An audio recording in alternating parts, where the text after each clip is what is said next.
Hello everyone, welcome back to Klonoa for the Wii. We're on to Vision 3-1, so I think we got the water flowing back the way it's supposed to with help from Lupin the Third. Yeah, that's Tony Oliver as King Seedoffa and kind of talked over him a bit. I completely missed that. That's a shame. Oh well. Yeah, I think his cohort is also Wendy Lee. Man, whenever I see these sort of elevated villages and forests, the only thing I can think of for some reason is Champions of Norath. A game that I played all 10 minutes of. Not even Ewok Village? No, not even Ewok Village. Just Champions of Norath. And you know what? This is reminding me of Pac-Man World 2, actually.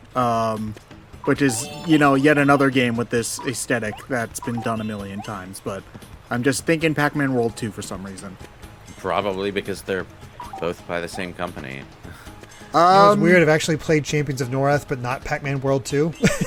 Pac-Man World 2 is fun, but there's like a big asterisk on there.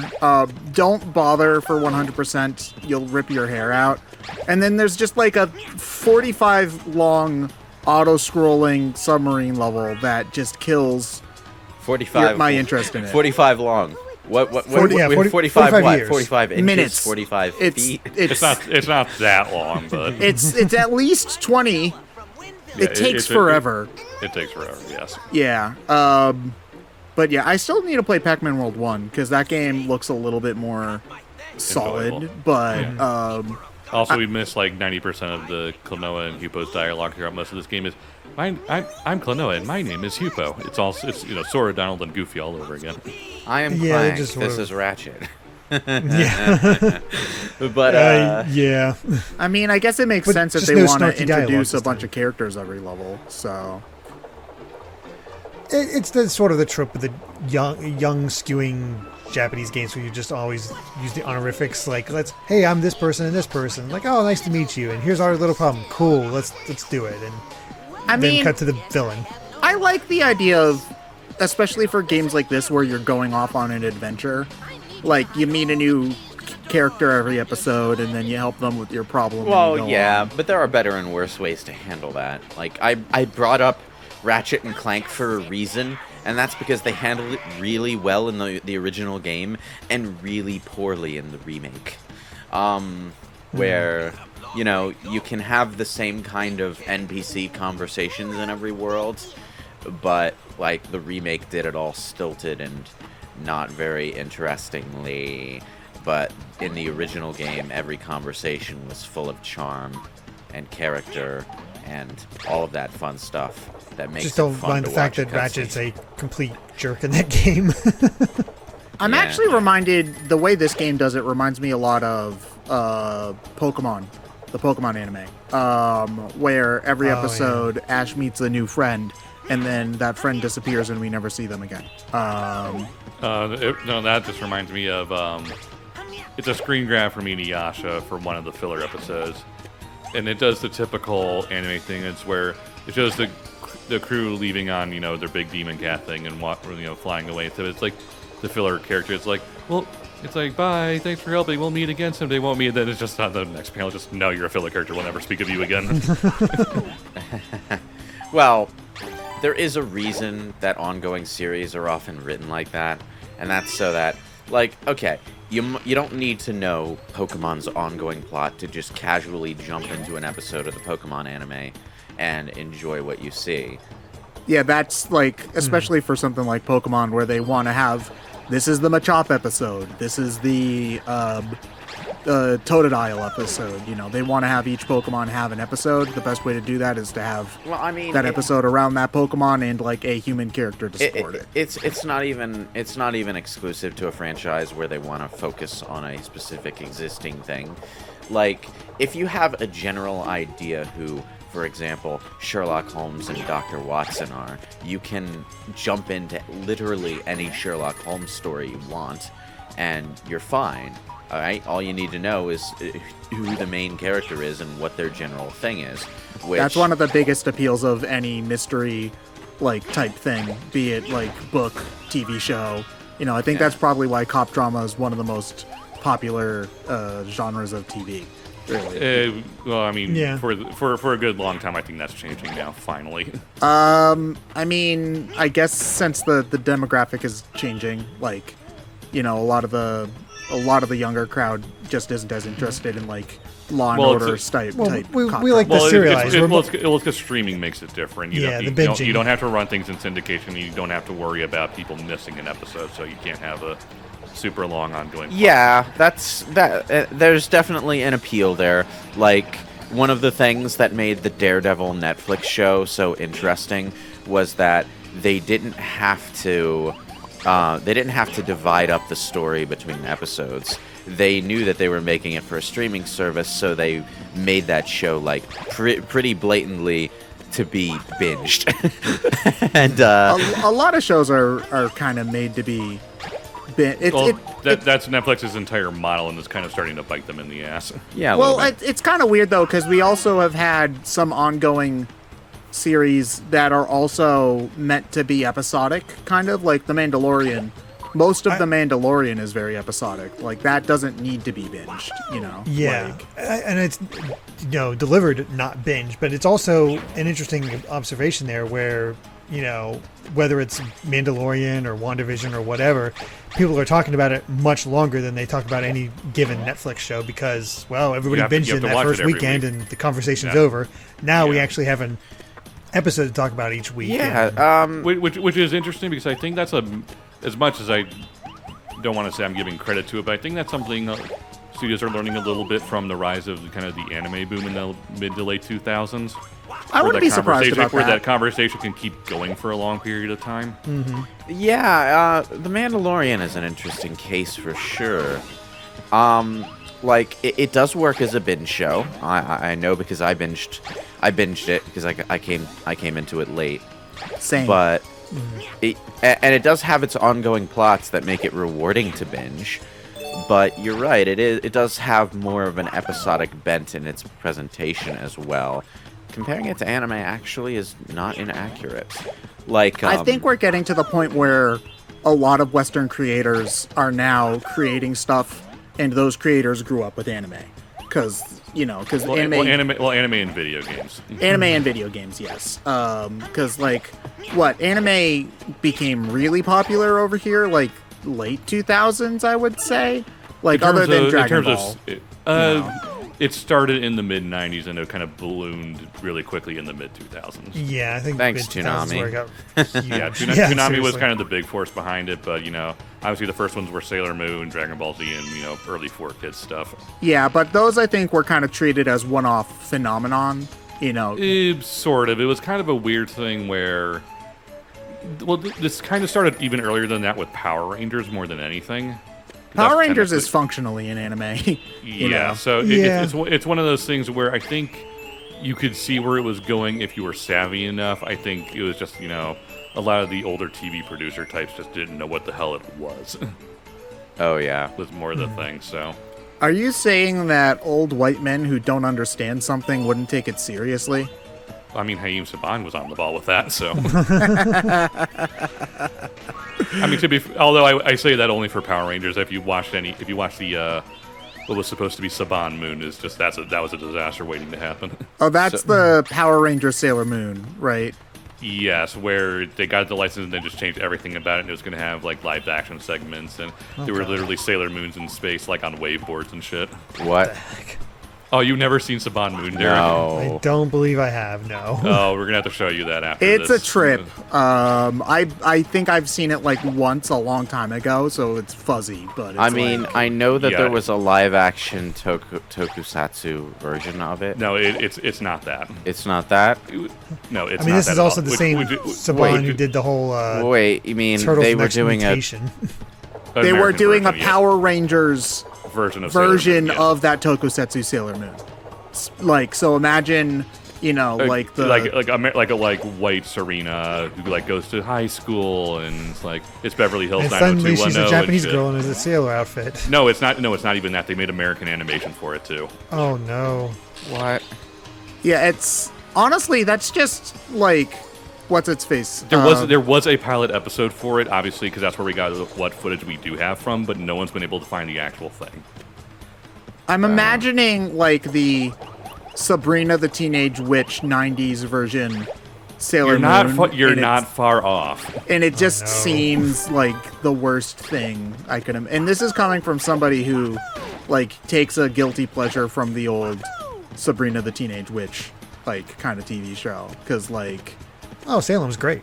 Yeah, like like a wise and talking she's cat. just part of the Archie comics for some reason. well, Yeah. they were both they're in like the same continuity, which I guess kind of makes sense because It's just weird because there's nothing that indicates they would be. Archie is weird in what they cross over with because I mean, there's obviously the Ninja Turtles and the Punisher ones, but like Sabrina's like actually in their universe, sort of thing. it's like which got weirder because there was the whole Archie zombies thing, following the coattails of Marvel zombies, and Sabrina's like really weird in that. But isn't like the Sabrina comics kind of just like cutesy, really fluffy kind of stuff similar to Archie? It was basically kind of an attempt to kind of weirdly revamp I Dream of Jeannie in a sense. Yeah, so like it makes sense for them to be in the same universe when you consider the comics, because they're, one's just magical and one's just high school. It's like, okay, sure. It's just weird when you see stuff like, Riverdale, and you're trying to see that in crossed over with the new Sabrina, which is like really dark and weird.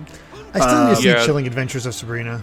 I'm sorry. I saw the phrase Cheech Koopah and was overpowered. Oh yeah, I remember John. A sudden. I remember John got really confused by that. Yeah, don't you just say Ponts Koopee to everybody? I mean, usually. I try not to do it in public, but Ponts or Ponts, whatever. Hey, you keep your Ponts Koopee to yourself. I make no promises. Also, I never realized these guys had chicken legs. That is odd. All right. Okay. That's halfway through this world, so I thought that the part was ending. No. We're getting to one of the few times the game kind of tries to do a little bit of a maze level with its 2.5D aspect. Oh yeah. See, that's. I found myself when I was replaying Klonoa recently that it was very easy to get lost because you want to find all the stuff, but if you go too far ahead, well, you're locked out of it. You're like, is this the right way to go? I think I'm going the right way. Crap, back. Yeah, it's a bit weird. Oh, that's the worst, especially in like RPGs or adventure games where you are trying to find the hallways that don't progress the plot, the hallways that just, take you to the treasure chests. It's like, right. Which way do I go? What is the wrong way to go? That's what I need to find, and you always end up finding the right way to go immediately. What's the I know there's a kind of a long, of an old image of just, like a Doom map where it's like the right word. It's like it's the arrow pointing to player's movement, and it's just like he gets to the end, it's like the right way to go, and then it just sees a massive U-turn. Oh yeah, that's why I don't mind indicators like, oh, go here and you'll find the thing. Cool, I'll go everywhere else but there first so I can find everything. What I don't like is when you accidentally go the right way and then the game automatically starts a cutscene and closes the door behind you. Like, screw that crap. Just let me go and pick up my random knickknacks. All right, I want to be able to pick up the 3 extra potions, all right? I don't care if I don't need them. Yeah, exactly. I want those potions, and then I want to not use them because I want them for an emergency, and then I'll never use them, even in the final boss. So there's never get one. Listen, I mentioned this, I think, in an earlier playthrough, but RPGs became a lot more fun once I realized that items were made to be used. Just I'm still kind of learning. I'm still kind of learning that. Though I gotta say, it was a massive move forward for me when I was playing Persona 3 recently and was taking on one mini boss, and basically it was like, oh crap, I need to finish this thing off, but I need to keep the protagonist on healing duty, so we'll just use a Megadolan gem, and so I can actually get that off and still be kind of in good shape. It's like, oh cool, I'm actually using items and. Stick with it. You said you were going to play Shin Megami Tensei 4 at one point, right, Derek? Yes. So I have this thing on my stream thing where people can request, and one of the requests is Shin Megami Tensei 4. Yeah, Shin Megami Tensei 4 does something really cool that I appreciated, and it was what got me to start using items in RPGs. So in Shin Megami Tensei 4, different items have different limits. So your typical healing item, which is the life stone, you can hold up to 50 of those. But the really good items, you get like the ones that heal your entire team's MP or stuff like that, you can only hold like 5. So, and you find them often enough that you will eventually like overflow.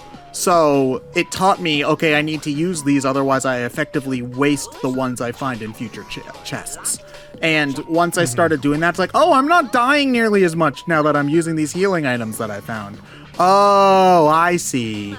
Okay. You know, Although I am, speaking of SMT, I am looking forward to when Nocturne gets released again, and we can see everyone on stream start failing the Matador. I am really hoping that port ends up not being as crap as it was in the original Japanese it has release. to get fixed somewhat. That typically happens where the Japanese version is not great, and then it comes to the States and they're like, "Oh, we fix it up for you." Yeah, I hope so. It'll be fine. Don't worry about it. But Matador, actually, not as difficult as it probably was to a lot of people the first time they played it. It really just trips you up because if you're not used to using buffs and debuffs before you get there, you might not even have them, and then. I mean, that's the thing, is like a lot of RPGs, outside the Shin Megami Tensei series, a lot of RPGs, the buffs and debuffs don't really help a lot. Yeah, or miss. It's games like Pokemon and Final Fantasy teach you bad RPG habits. It probably wasn't as hard for Japanese gamers who are used to something like Dragon Quest, which is generally harder and generally requires you to use your stat buffs, debuffs, and status effects a lot more often. The other thing is that I'm not sure if this is true in the other mainline SMT games, but Nocturne's buffs and debuffs are not like Persona's. Basically, you cast your Terrakaja spell, it affects pretty much the entire party, and it stacks every time you cast it. And that's basically what Matador is doing. He's casting Sukukaja on himself over and over and over again. He's double team spamming you. Oh God, it actually stacks. So that's weird. If you're not like on the ball, countering his buffs with your own debuffs and buffing up your own party at the same time, he will very quickly become too much of a threat to take on head on. And does Nocturne have a party, or is it just one guy? Yeah, you have 3 demons with you? Yeah, you have your main character, and you have your 3 demons. Which you recruit new ones and fuse them and whatnot. Yes. The usual Shin Megami Tensei thing. So you have your main character who you're gradually customizing with skills as you level up and find new Magatama. And then you have your other demons. Pro tips, hang on to that pixie that you got at the very start until the very end, because Atlas decided to troll everyone by giving it like a super form that no other pixie can get. It's weird though, because SMT normally encourages you to throw your demons in the trash as soon as you get the option to get something even the tiniest bit better. Yeah, but then they go and add super pixie to the game. See, that's really funny to me because when Amy played Persona 5, she had trouble fusing into monsters that did not look, good. He's ugly and whatnot. SMT is not Pokemon. You're not. No. You can't just pick the cute ones. Well, so she really liked Pixie and kept Pixie for the entire game, to the point that in fact it became a bit of a joke for her stream. And I kid you not, when she got to not the final boss, but the final palace boss, if you know what I'm talking about, she legit killed that boss with Pixie. Persona 5 the final hit. Persona 5 is actually good about giving you the tools to keep any persona that you want to keep around relevant. Like I'll keep Arsene for the entire game. It has an amazing agility stat, so it's actually a good persona to keep in your slot 1 for the entire game. But you can sacrifice personas to boost other persona stats and transfer skills over. You can put them in solitary confinement for a little while so that they gain resistances to their weaknesses. It's pretty good about that. Try doing that in Persona 3, though. Not going to happen. And most of the Persona other games 3 I has been know, a- the XP, in a lot of SMT games, you just cannot level up demons at all, or you can only level them up a certain amount. And then I think in SMT4 you can level up demons, but the level curve is so slow you're not really. Oh yeah, really bother. Persona is kind of like that. The individual personas, they level up rather slowly, and every persona only gains like a certain number of skills. So once they've leveled up about 5 or 6 times, they've gained all the skills that they'll naturally gain, and the only way to get them more is through skill cards or fusing them again or other things. Yeah, I'm trying to imagine a pixie in the final dungeon of something where it knows like regular Dia and maybe like Zio or something. If you want to do what I like to do and keep the main character's main persona relevant until the end of the game, in Persona 3 what you would have to do is down fuse another version of it. Basically, you'd have to like fuse a really powerful fool persona of a higher rank, and then get more fool personas and fuse them with your other fool personas. When you like triple fuse, I think 3 personas of the same arcana, it will fuse into the form directly below the ones that you fused. So if you want to get a really powerful Orpheus, you need to get like a really powerful Loki or something, and then fuse that with Legion or whatever, and just keep fusing downward until you have a really low-level persona with really high-level skills. And then you grind for 20 hours to get that persona's level up. Or you could just do what the game wants you to do and just make better demons. It is actually worth keeping Orpheus around, though, because if you have Orpheus and Apsaras in your persona lineup, you can use the Cadenza fusion spell, which is really good. It heals your entire party 50% and gives them a speed buff at the same time. It is obnoxiously good.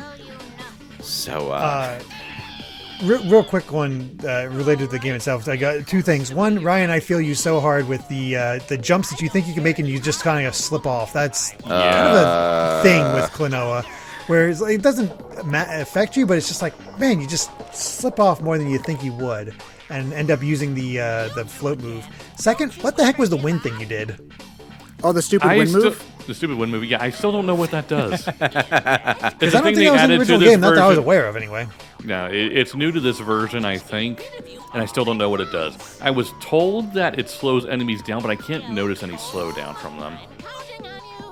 Okay. I forgot about the stupid wind move. That brings back memories. Yeah, I was gonna say it took you back, Lewis. Yeah. About Almost about as much a as freaking Cheech decade ago. Cheech Koopah. Make my monster grow. Yeah, that's essentially what this is. Yeah, this game definitely has a very Power Rangers-y, Sailor Moon-y kind of I like vibe. how they programmed that cutscene so that the plant monster landed inside a frickin' spring. Like, they couldn't have moved the model a few inches to the right so that you wouldn't get obnoxious clipping in the cutscene. You see, if these guys would just not jump in to help, you would never be able to win. That is true. That is true. Oh well. I mean, it would never be you either, because it's kind of exactly. slow. Over it. Well, exactly I mean, theoretically, like, maybe Klonoa would, like, fall asleep of boredom, and then he would be able to walk on you and kill you that way. Well, I like the idea of, like, this guy just goes left to right, and so you just, like, and you don't have anything to hit him, so you just, like, well, I'm just going to rescue the chief and leave. Bye. I mean, if we're gonna talk practicality, I think the larger living organism would get tired more quickly. So Yeah, but this guy's a plant. He can photosynthesize. Klonoa needs food. well, Actually, that is where he gets tough, where you actually have to make sure not to photosynthesis is just how plants breathe. It's not how they get food. This thing would need to like plant itself in the ground and absorb nutrients from It's the got soil. root feet. It can eat the dirt off the wood. Yeah, No, that's not how that works. We're talking about a magical fantasy land. So. Yeah, I believe also rings is a don't make dream. balloons, enemies into balloons in real life either. So, you know. I mean, photosynthesis is all well and good, but plants get their food and their water from the ground. So this thing would Well, be regardless, pretty- it's dead. Yeah, it just died a little faster than it would if it had starved to death. I'm much too old for this. But in any case, Now tell us what you know. one of the things about like Japanese art styles in anime and other related pop culture-y things is that I noticed they like really, really pointed ears. More so than we do. Just look at 90s elves. Yeah, like Anime Yeah, I elves. noticed that, like... What's her name? I can't remember. Lewis, what's the cat girl's name from Outlaw Star with the super long ears? Oh, that's tame. Oh, I compared to, should like, know this. I watched this show like Hold 2 on. weeks ago. Aisha Clan, by the way. That's the one. Yes, yes. Love that one. But yeah, like whenever I see elves or anything else pointy-eared in anime, like the only Western property I can think of off the top of my head that did ears that pointy was Jack and Daxter, and I'm pretty sure they were aping anime when they did it. Oh, absolutely. But like, whenever Western designers do something like elves, they just have regular human-sized ears with a bit of a point to them. Yeah, I'm I'm thinking gonna of, like, pop it into, Vulcans and the Lord of the Rings elves, and they're pretty small. Yeah. Yeah, here. I just happened to find a tweet showing off some of these, and they're just so long. Oh, Jesus Christ. How do you, You even... could fly with those things. You really could. Yes, that is exactly what I'm talking about. I just want to insert Dumbo's. You can fly. You can fly. You can fly. I still love that 90s aesthetic, though. Yeah, pretty good. I miss it. Yeah. You know, it does have a certain appeal to it. Like, I get that people like the rougher kind of look, but I can't say that I would want to, like, actually go back to anime looking like that. Like, It's mean, one of those things that'd be it nice to have depends on on the show, 'cause occasion. I mean, it depends on the show, because, I mean, obviously Cowboy Bebop is from this vein. Cowboy time Bebop period-wise. and Outlaw Star, they still look really good. But a lot of 90s anime was animated very roughly compared to today. So when you see it in motion, it doesn't look quite as good as when you're looking at a screenshot. Anyone not as- anyone want to go to Retro Crush and watch all the old shit? I'm not as, like, Tempting. well versed in anime of that era, but I kind of feel like I remember there not being as much variety in art style, but that might just be me misremembering. I mean, there's not as much variety in our cell The, today the, either. the so. other thing Yeah. was that if it was a long-running series, the actual, like, animating team would change from episode to episode. So you'd have a case like Yu-Gi-Oh! Where one episode looks frickin' glorious, and then the very next episode, which is the second part of the same battle, looks like it was drawn by toddlers. So, Dragon Ball Z and Sailor Moon had this all the time, too. Oh, yeah. yeah.